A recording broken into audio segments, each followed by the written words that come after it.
사도신경하심으로 우리의 신앙을 고백합니다. 나는 전능하신 아버지 하나님 천지의 창조주를 믿습니다. 나는 그의 유일하신 아들 우리 주 예수 그리스도를 믿습니다. 그는 성령으로 잉태되어 동정녀 마리아에게서 나시고 본디오 빌라도에게 고난을 받아 십자가에 못 박혀 죽으시고 장사된 지 사흘 만에 죽은 자 가운데서 다시 살아나셨으며 하늘에 오르시어 전능하신 아버지 하나님 우편에 앉아 계시다가 거기로부터 살아있는 자와 죽은 자를 심판하러 오십니다. 나는 성령을 믿으며 거룩한 공교회와 성도의 교제와 죄를 용서받는 것과 몸의 부활과 영생을 믿습니다. 아멘. 찬송가 50장 내게 있는 모든 것을 함께 찬양하겠습니다.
오늘 하나님께서 우리에게 주신 말씀은 민수기서 15장 1절부터 21절까지 말씀입니다. 민수기 15장 1절부터 21절까지 말씀입니다. 한 절씩 교독하신 후에 마지막 절은 합독하도록 하겠습니다. 여호와께서 모세에게 말씀하여 이르시되 이스라엘 자손에게 말하여 이르되 그들에게 이르라 너희는 내가 주어 살게 할 땅에 들어가서 여호와께 화제나 번제나 서원을 갚는 제사나 낙헌제나 정한 절기제에 소나 양을 여호와께 향기롭게 드릴 때에 그러한 헌물을 드리는 자는 고운 가루 10분의 1에 기름 4분의 1을 흰을 섞어 여호와께 소제로 드릴 것이며 번제나 다른 제사로 드리는 제물이 어린 양이면 전제로 포도주 4분의 1 흰을 준비할 것이요 순양이면 소제로 고운 가루 10분의 2에 기름 3분의 1 흰을 섞어 준비하고 전제로 포도주 3분의 1 흰을 드려 여호와 앞에 향기롭게 할 것이요 번제로나 서원을 갚는 제사로나 화목제로 수송아지를 예비하여 여호와께 드릴 때에는 소재로 고운 가루 10분의 3 에바에 기름 반 흰을 섞어 그 소송아지와 함께 드리고 전제로 포도주 반 흰을 드려 여호와 앞에 향기로운 화제로 삼을 지니라. 수송아지나 순양이나 어린 순양이나 어린 염소에는 그 마리 수마다 위와 같이 행하되 너희가 준비하는 수요를 따라 각기 수요에 맞게 하라. 누구든지 본토 소생이 여호와께 향기로운 화제를 드릴 때에는 이 법대로 할 것이요 너희 중에 거류하는 타국인이나 너희 중에 대대로 있는 자나 누구든지 여호와께 향기로운 화제를 드릴 때에는 너희가 하는 대로 그도 그리할 것이라. 회중 곧 너희에게나 거류하는 타국인에게나 같은 율례이니 너희의 대대로 영원한 율례라 너희가 어떠한 대로 타국인도 여호와 앞에 그러하리라 너희에게나 너희 중에 거류하는 타국인에게나 같은 법도 같은 규례이니라. 여호와께서 모세에게 말씀하여 이르시되 이스라엘 자손에게 말하여 이르라. 너희는 내가 인도하는 땅에 들어가거든 그 땅의 양식을 먹을 때에 여호와께 거제를 드리되 너희의 처음 익은 곡식가루 떡을 거제로 타작마당에 거제같이 들러 드리라. 함께 읽겠습니다. 너희의 처음 익은 곡식가루 떡을 대대에 여호와께 거제로 드릴지니라. 아멘. 기도하겠습니다. 좋으신 아버지 하나님, 은혜를 감사합니다. 지난 간밤에도 저희들을 주님 품 안에서 편히 쉬게 해주시고 또 이 새벽에도 저희들을 주 앞에 불러주심을 감사합니다. 물을 떠난 고기가 살 수 없음과 같이 저희가 주의 은혜가 없이는 한순간도 살 수 없음을 고백합니다. 이 새벽에도 말씀과 기도 가운데 저희들을 만나주시며 주의 성령으로 충만케 하여 주옵소서. 기도의 영을 부어주시고 마땅히 간구할 것들로 기도할 수 있게 하여 주옵소서. 이 새벽에도 하나님께 감사의 예물과 또 일천번째 예물을 드립니다. 믿음으로 또 순종으로 감사함으로 드리는 예물을 주님께서 기뻐 받으시고 약속하신 하늘의 복과 땅의 복으로 충만하게 채워 주옵소서. 주의 은혜로 종의 가정들을 형통케 해주시며 그 자녀들을 축복하여 주옵소서. 예수님의 이름으로 축복하며 기도하옵나이다. 아멘.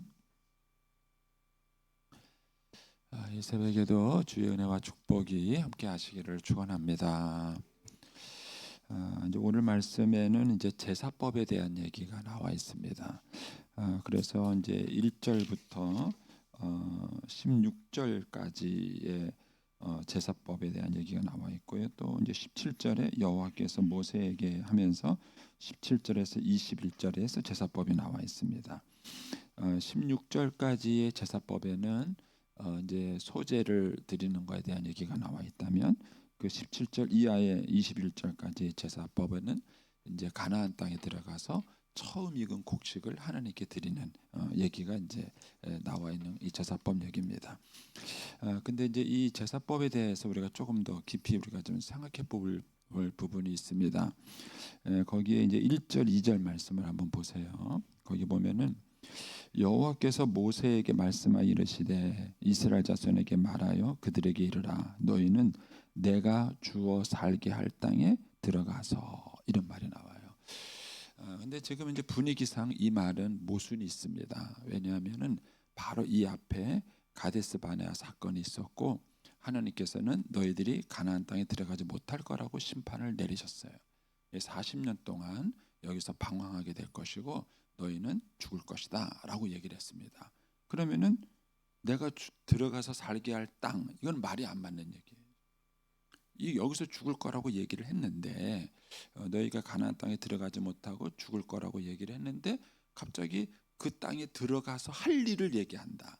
이거는 이제 죽는 사람에게는 해당 사항이 없는 얘기죠. 이제 이 얘기가 거기에 18절에 가서도 또 이제 첫 곡식을 드리는 제사법에도 또 언급이 돼요. 이스라엘 자손에게 말해 이르라. 너희는 내가 인도하는 땅에 들어가거든. 이 사람 20세 이상들은 다 죽어요. 다 죽기 때문에 이 사람들은 들어가지 못합니다. 그러니까는 이 얘기는 그들에게 해당 사항이 아닌 거죠. 근데 그럼에도 불구하고 하나님께서 이것을 이렇게 말씀하신 이유가 뭐냐는 거예요. 이것은 20세 이상 그 징계를 받아서 죽는 사람을 위해서 해준 얘기가 아니라 20세 이하의 자녀들을 위해서 이 얘기를 해주신 거예요. 여기서 우리가 이제 몇 가지 중요한 것들을 이제 묵상해 볼 수 있습니다. 이스라엘 백성들이 광야에서 40년 동안 하나님께 징계를 받아서 이제 40년을 살면서 죽는 거예요. 그들은 이제 하나님께서 죽는 거라고 그렇게 심판을 예언했기 때문에 40년 동안 광야에서 소망이 뭐가 있어요? 광야가 어떤 곳인지 안 가보셨죠? 꼭 성지순례 가보세요. 이 땅에 살면서 여기서 무슨 낙이 있는가, 무슨 소망이 있는가. 거기서 그들이 40년 동안 벌을 받아서 죽는 거예요. 그런데도 불구하고 하나님께서 그들에게 또 다른 사명을 맡겨주신 것입니다. 그것은 뭐냐면 자녀 세대를 바르게 기르라는 겁니다. 여러분, 저와 여러분의 인생을 살아갈 때 우리가 처음부터 끝까지 참 실패 없이 후회 없이 잘 살아갈 수 있으면 얼마나 좋겠습니까? 그러나 그렇게 하는 사람도 정말 축복받아서 그런 사람도 있을 수 있지만 상당히 많은 경우는 우리의 삶의 나이가 들어서 후회와 그리고 그냥 뭐랄까 안타까움이 많은 세월을 지나가. 그러면은 그런 세월을 어떻게 보낼 것이냐? 내가 잘못 살았다, 또는 내가 어려운 시대 살았다, 또 누구를 원망하고 비난하고 그렇게 그 40년을 보낼 것인가? 아니에요. 하나님께서는 이들에게 40년 동안 죽을 거라는 심판을 말씀하시면서도 그 40년 동안을 어떻게 살 것인가에 대한 얘기를 해주시는 거예요.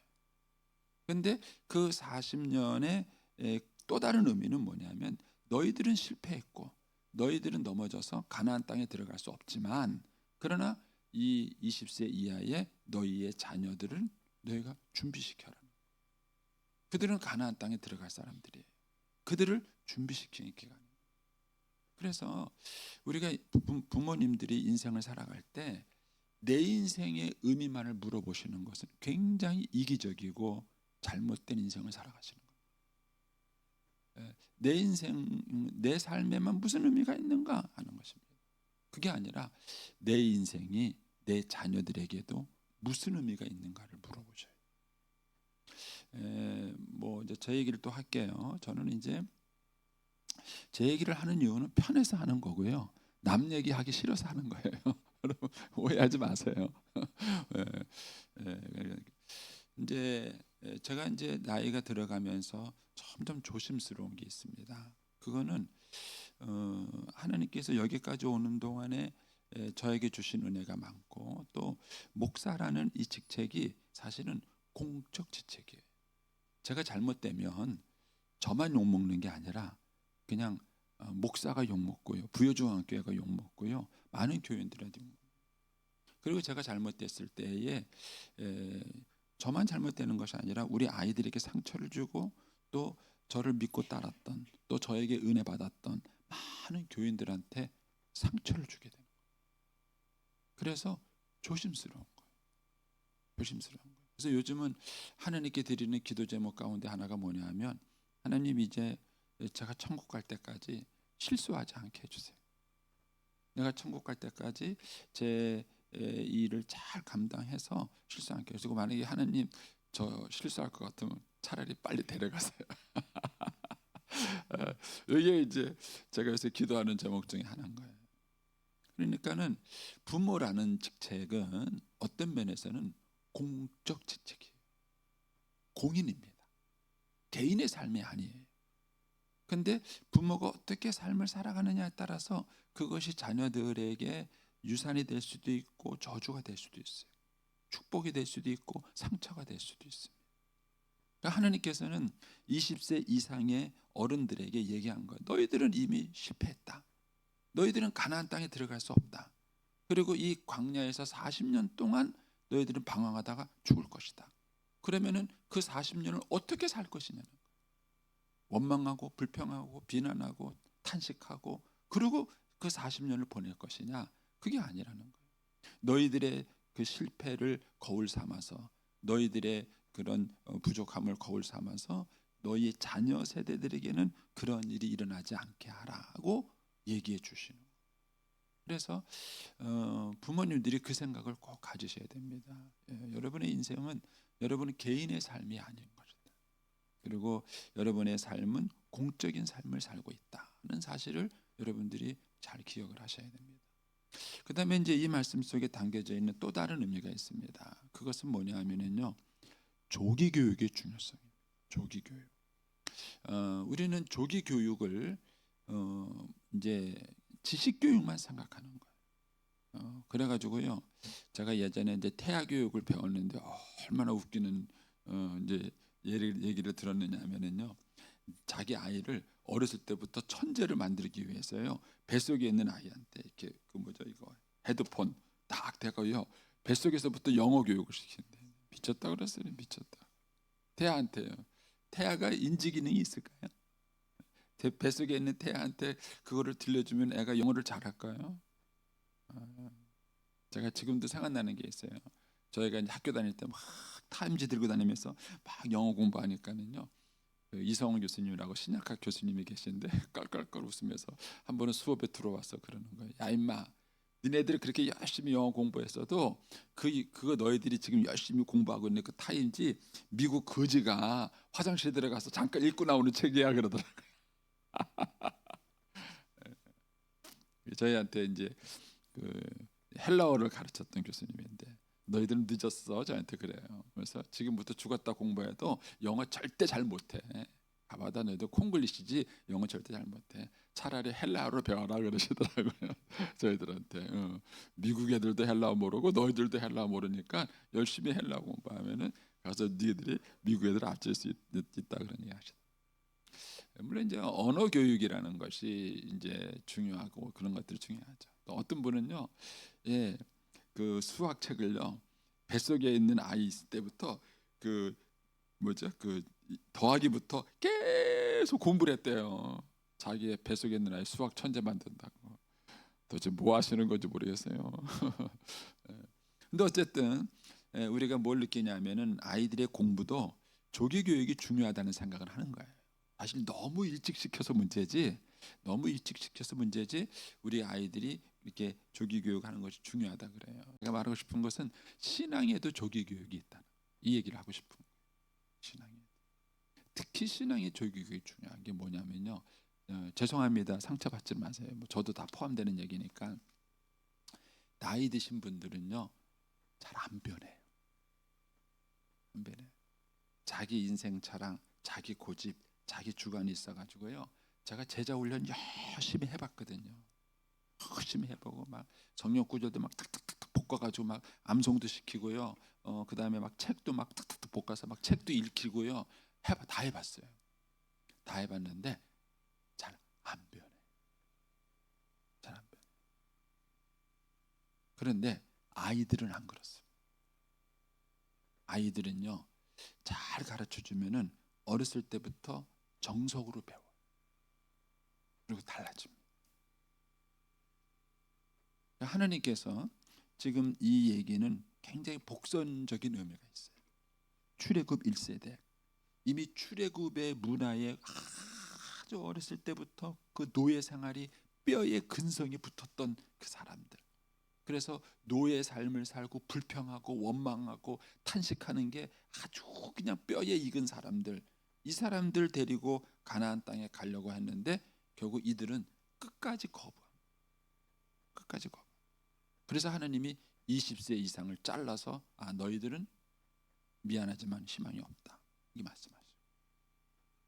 그리고 출애굽 2세대를 하셔서 이 40년은 20세 이상한테는 징계의 시간이지만 출애굽 2세대 20세 이하의 자녀들한테는 이 40년이 훈련과 교육의 시간.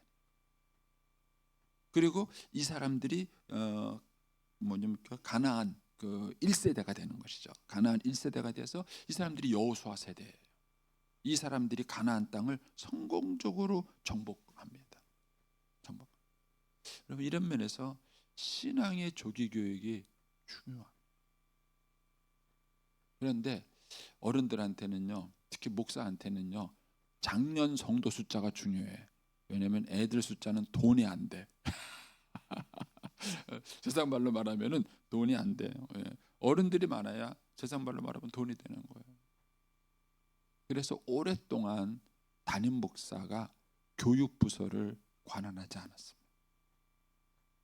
부목사한테 맡겨버리고, 부목사한테 맡겨버리고 너희들이 알아서 해. 심지어는 전도사한테 맡겨버리고. 그 전도사 부목사가 얼마나 알까요? 얼마나 할 수 있다면 저는 바꿔서 한번 해보고 싶어요. 우리 부목사님들한테 장년 목회를 맡기고, 불가능한 얘기지만 저는 저 혼자 그런 생각을 해봐요. 이게 불가능한 얘기지만 할 수 있다면 저는 우리 부목사님들한테 장년 목회를 맡기고 제가 애들 목회를 제가 한번 해보고 싶어요. 왜냐면은 어른들은 또 인격도 있고 성숙이 있으니까 부족해도 또 이해해 주는 게 있잖아요. 받아주는 게 있잖아요. 그런데 현실적으로 쉽지 않아요. 현실적으로 담임 목사가 아이들 교육에 일선에 쓴다, 쉽지 않습니다. 이제 저희 목사님들은 근데 제가 들들 볶고 있는 중입니다. 제가 못하니까 우리 목사님들 보는데 고민 한번 해보세요. 고민 한번 해보십시오. 그리고 저는 우리 어르신들한테도 그런 도전을 해보고 싶어요.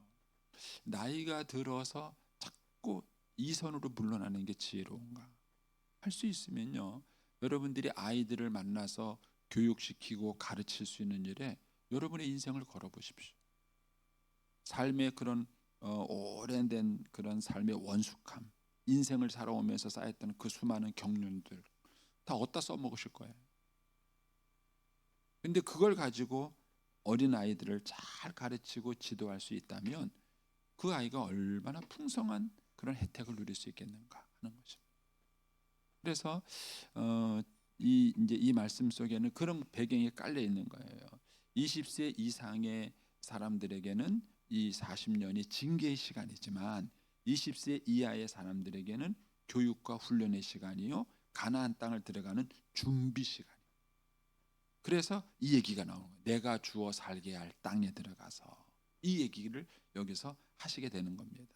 그러면서 3절부터 보시면 무슨 얘기가 나오냐면 제사 얘기가 나옵니다. 그런데 이 제사법에 대해서 여러분들이 기억하실 것은 뭐냐면은 하나님께서 이스라엘 백성들에게 율법을 주시고 또 하나 주신 게 뭐냐면 성막 제사예요. 근데 이렇게 하신 것은 율법은 어떻게 살 것인가에 대한 바른 삶에 대한 가르침이라면요, 제사법은 뭐냐면은 그렇게 살다가 실패했을 때 어떻게 회복하느냐의 문제. 그래서 제사법의 대부분은 뭐죠? 죄를 사하는 거예요. 하나님 앞에 속죄제, 이런 죄를 사하기 위해서 하나님께 나와서 드리는 제사법인 거예요. 그래서 우리들의 삶 속에서 꼭 필요한 것은 뭐냐면은 이 회복의 프로그램입니다. 그런데 우리 부모님들은 자녀들에게 율법만 가르치세요.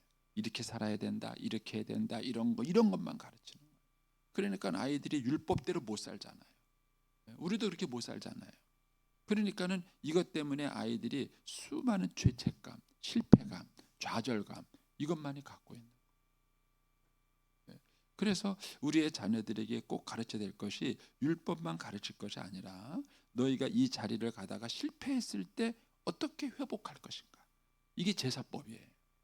너희가 죄를 지었을 때, 넘어졌을 때 어떻게 하나님께 나와서 그 죄를 속죄하고 하나님과의 관계를 회복할 것인가를 가르쳐 주는 것이 제사법인 것입니다. 그래서 저와 여러분이 늘 관계 속에서 이 두 가지 축이 늘 있어야 건강합니다. 가정 안에서도 아이들에게 말씀을 어떻게 할 것인가를 가르쳐 주면서도 그들이 실패하고 넘어졌을 때 어떻게 그것을 회복할 것인가에 대해서도 가르쳐 줘야 되는 것입니다. 그리고 이제 3절부터 나오는 내용에 보면은 이제 거기에 크게 포인트만 드리겠습니다. 5절 가시면 번제나 다른 제사로 드리는 제물이 어린 양이면, 6절에 가면 순양이면, 8절 중간에 가면은 수송아지를 이렇게 나옵니다. 이거는 이제 동물로 제사를 드리는 거예요. 근데 여기다가 뭘 집어넣냐 하면은 다시 5절로 가시면 번제나 다른 제사로 드리는 제물이 어린 양이면 전제라는 것은요, 이렇게 부어주는 거예요. 제사 종류와 제사법이 있는데 전제는 부어입니다. 그런데 뭘 부냐? 포도주 4분의 1 신을 이렇게 말해요. 포도주를 드리는 제사를. 그러니까 어린 양과 포도주를 섞어서 드리라는 얘기죠. 6절에 가면은 순양이면 하나 더 추가됩니다. 소제로. 소제는 곡식으로 드리는 제사예요.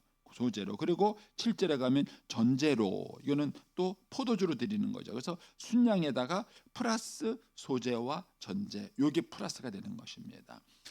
근데 이 제사법을 가르쳐 주는 중요한 이유가 있습니다. 동물로 드리는 제사는 레위기에서 이미 가르쳐 주셨어요. 근데 여기에서 추가된 게 이제 소제와 전제인데 이 소제와 전제는 광야에는 없는 겁니다. 즉 농산물이에요. 농산물.